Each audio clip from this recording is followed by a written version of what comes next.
We have discussed the layouts last part, that is Flexbox, and then the container layouts, icon tab bar, and object header combination, so which is mostly used in real time. So let me share my screen. I think you are able to see my screen.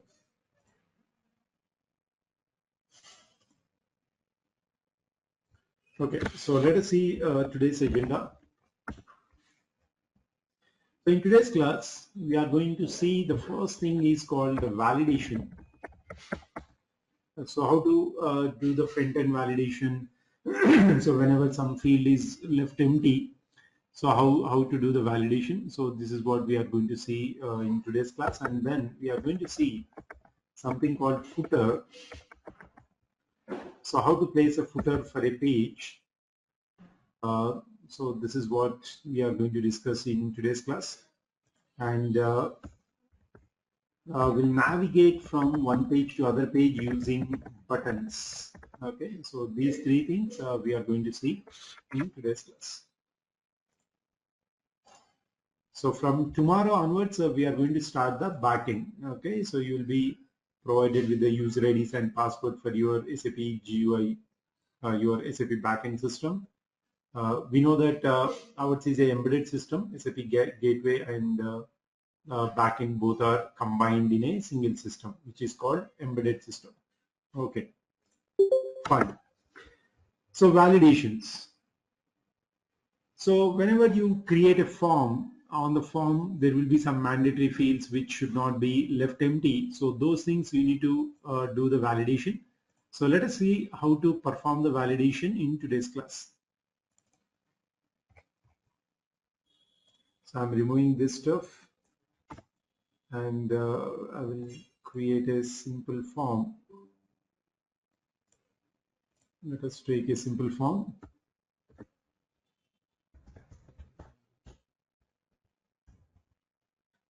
So I'm basically going to create the same employee form.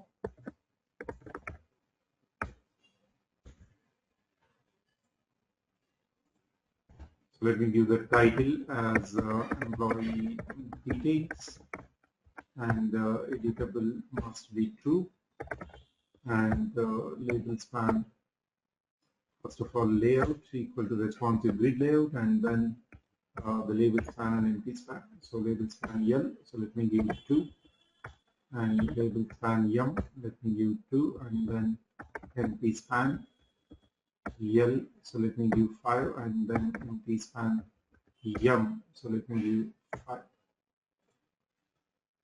So format document, and then so let me just create this employee form.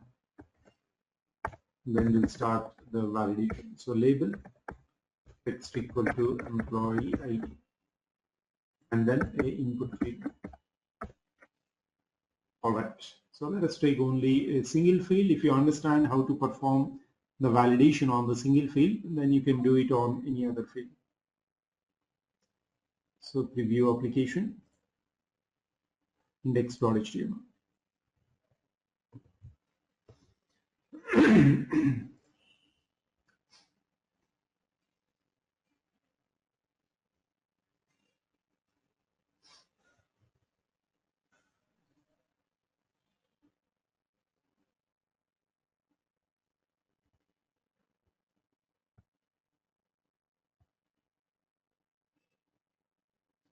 All right. So this is our simple form layout with a label and input field. Now what we are going to do is we'll create a submit button at the bottom. Okay. So let me just create a few more fields, maybe 2, 3, 4, 5, 6. Employee ID, then name, then designation, then skill, then email, and then phone number or something. Okay. All right. So let's format this document.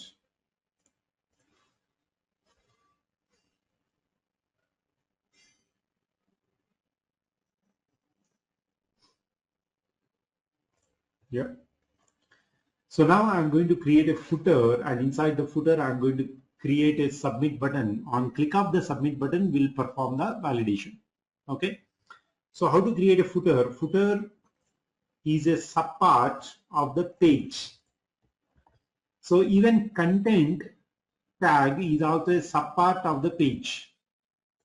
So page is a main tag and content is a subpart of the page. So that is the reason in the word content, in a content tag, the letter C starts with a small letter, indicates that content is a subpart of the page. Okay. So similar to that, the way content is a subpart, so similarly the page has another subpart called footer. So the footer subpart will start after the content subpart. So once the content subpart is finished, so how do I know this is finished? This is the starting content tag and this is ending content tag. Okay. So once the content tag is finished, the footer subpart will start. Okay. So now inside the footer subpart, we use a UI element called bar. We use a UI element called bar. So what is this particular bar?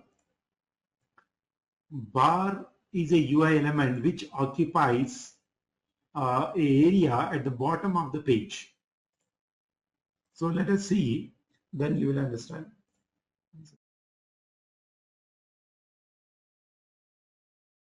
Right. So this particular rectangular area, whatever you can able to see, this is called footer. This is called footer. Okay, so footer is just a area name, but inside this footer, the UI element that you kept is bar. So this is bar.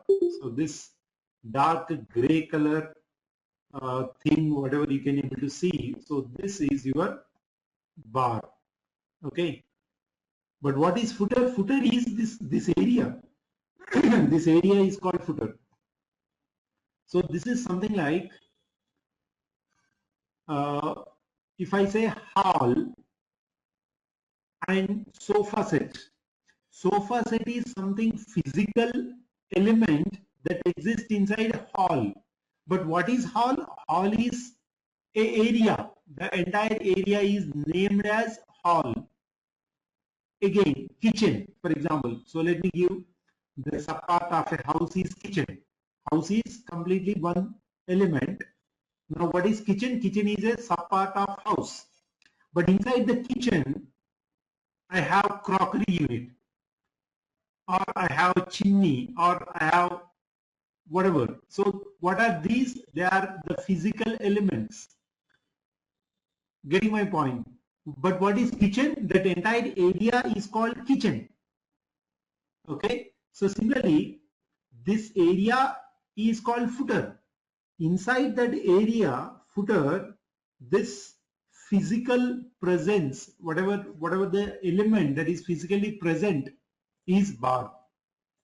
I hope you are getting. So why we are writing the tags like this? So all the tags which start with a small letter, they are the subparts. They are just a subpart. Always remember the house example. Okay, house, you compare that as a UI element.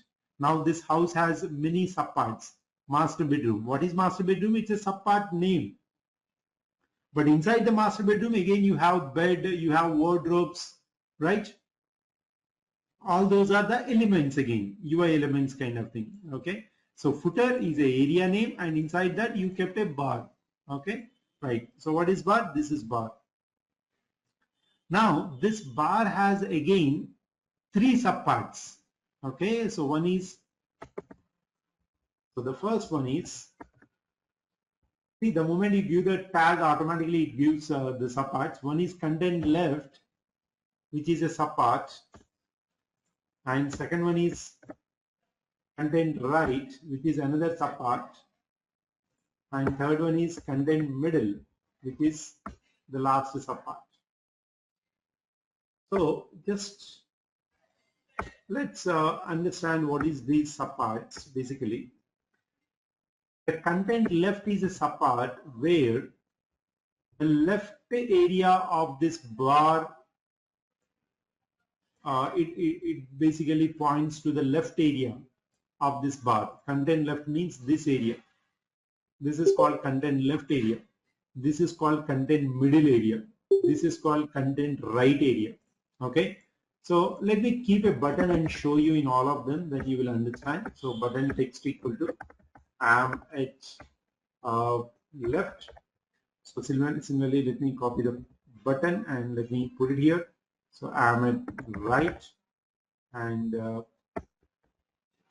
am at center. Okay. Now format the document.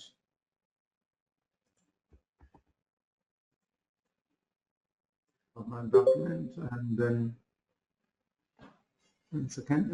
Did I kept wrongly? Yes, this one I kept wrongly. This has to be in between the tags. Yeah, so let me segregate these. So this is content left, which is a subpart of the bar UI element, and inside the content left subpart, I'm placing a button.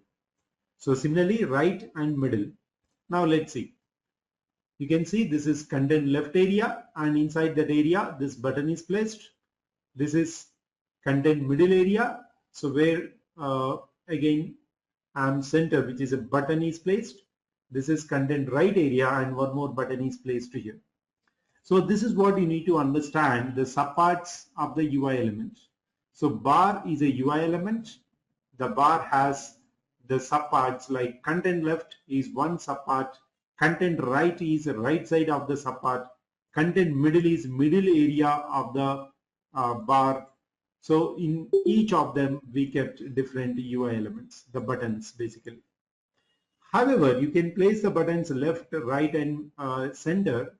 But in real time, the SAP UI5 recommendation is to keep the buttons only at the right side, not at the middle and not at the left. However, choice is there, but that is the recommended design. Okay. So I'm removing the left and middle,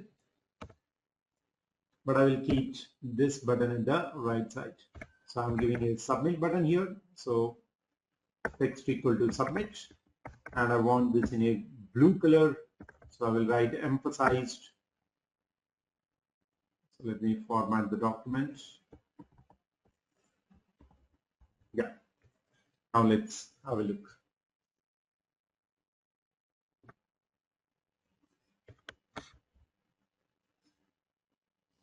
So now we have the submit button in the content right area of the footer. So that is about the footer design, how you can place the buttons. So you can place any number of buttons, guys. There is no rule like you need to keep only one button, but you can keep any number of buttons like this.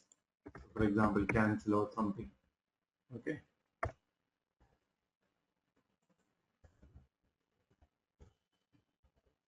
Just for you to understand, normally all the buttons will be kept in the footer like this, submit, cancel, or whatever. Okay, right. Fine. Now let's come to the validation part. Right. So when you click on the submit button, so generally few fields out of the form will be marked as mandatory. So those mandatory fields will be validate whether the end user has entered the data or not. If he did not enter the data, so we need to throw an error to those fields saying that these fields are mandatory, so please enter the value. Okay. So how do you perform this kind of validation in SAP UI5? So this is what we are going to understand now. So first of all, we'll mark the mandatory fields with the star symbol. So let us assume the employee ID and name. So these two are mandatory, and skill is also mandatory.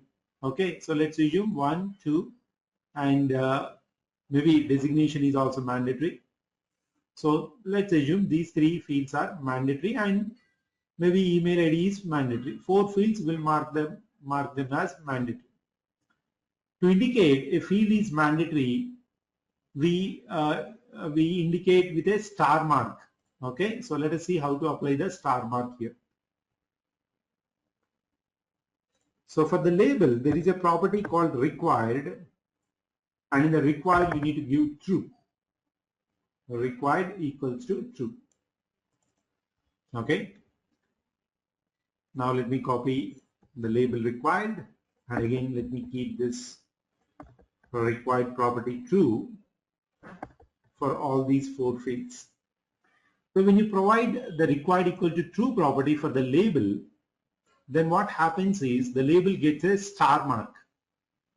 The label gets a star mark. See, employee ID got a star mark, employee name got a star mark, designation got a star mark, and email ID got a star mark. Now what the end user will understand, the end user understand that, so these 4 fields are mandatory, so I need to fill the values. If he did not fill the values, on click of the submit button, you need to throw the error. Okay, so let us see how we will throw the errors in SAP UI5. There are 2 ways to throw the errors. One is to show only a single message saying that please enter all the mandatory fields. So this is what most of the clients prefer. So only one single message saying that so even you miss this one, even you miss this one, even you miss this one. So any of them if you miss, so only one single message saying that please fill all the mandatory fields. So instead of saying please fill employee ID, instead of saying please fill employee name individually, we'll give a generic single message saying that please fill all the mandatory fields. So let us see how to do this. So for this, on click of the submit button, so pressing the submit button, this entire validation should happen. So we'll assign the press action to a function. So on press submit. Now copy this, go to the controller, and let's write this function over here on press submit. So I just removed the previous function and writing this function on press submit. Okay, so what is the logic that I need to write inside this function? It is very simple.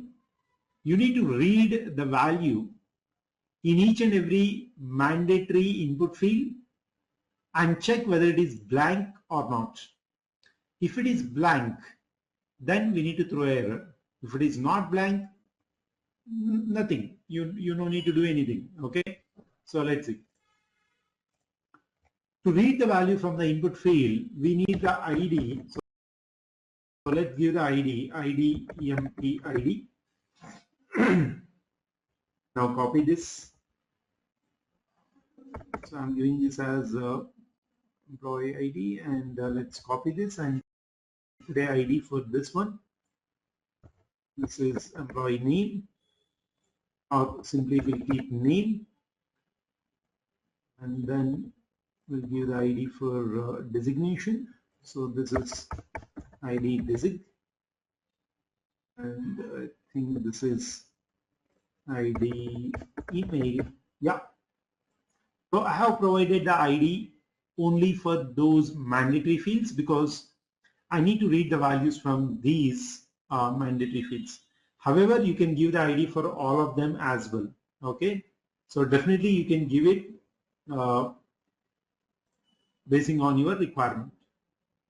So always remember guys, IDs we give to those UI elements which we require in the controller. Okay, by using this dot get view by ID. So in that particular statement, the ID of the UI element is needed. Okay, so those UI elements which you are referring from the controller, so definitely you need to provide an ID for all those UI elements.